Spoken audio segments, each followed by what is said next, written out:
நகைச்சுவைக்காக எதுவேனா பேசலாம். ஆனால் ஒரு மனைவியானவள் இல்லாதபோதுதான் சகலமும் போனதாகத் தெரியும். அப்போதுதான் நாம் செய்த தவறுகள் இன்னும் அவர்களுக்கு ஒரு நேரம் கொடுத்திருக்கலாமோ, அவர்களோடு பேசவோ, பழகவோ என்று உணரக்கூடிய தருணம். இழந்த பிறகு வருந்துவதுதான் நம் மனிதர்களுடைய வாழ்க்கை.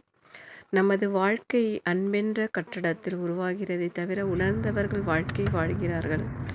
உணராதவர்கள் வாழ்க்கையை இல்லாமல் ஆக்கிவிட்டு தனிமரமாக வாழ்ந்துவிட்டு போகிறார்கள். இப்படி வாழ்வதில் என்ன மகிழ்ச்சி இருக்கப் போகிறது? விட்டு கொடுத்து வாழ்வதில் இருக்கிற மகிழ்ச்சி வேறு எதிலும் இல்லை. மனைவியாக இருந்தாலும் சரி, கணவனாக இருந்தாலும் சரி, மகிழ்ச்சிக்காகவே வாழ்ந்துவிட்டு செல்ல வேண்டுமே தவிர கோபம் என்ற ஒற்றை வார்த்தையை வைத்துக்கொண்டு தவித்துக்கொண்டு இருக்கக்கூடாது. எந்த சமயத்திலும் கணவனுக்கும் ஏதாவது கஷ்டங்கள் நேர்ந்தால் துணை நின்று உதவுவது மனைவியின் கடமையாகும்.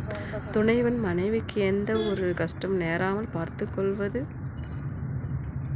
கணவனின் கடமையாகும். இருவர் பேச்சும் ஒரே பேச்சாக இருந்தால் அதில் இருக்கிற மகிழ்ச்சி வேறு எதிலும் இல்லை. விட்டு கொடுப்பவர் கெட்டு போவதில்லை. தாழ்ந்து போனவர்கள் எப்பொழுதும் தாழ்ந்தவர்கள் அல்ல. தாட்சி வெற்றி ஆதாரம்.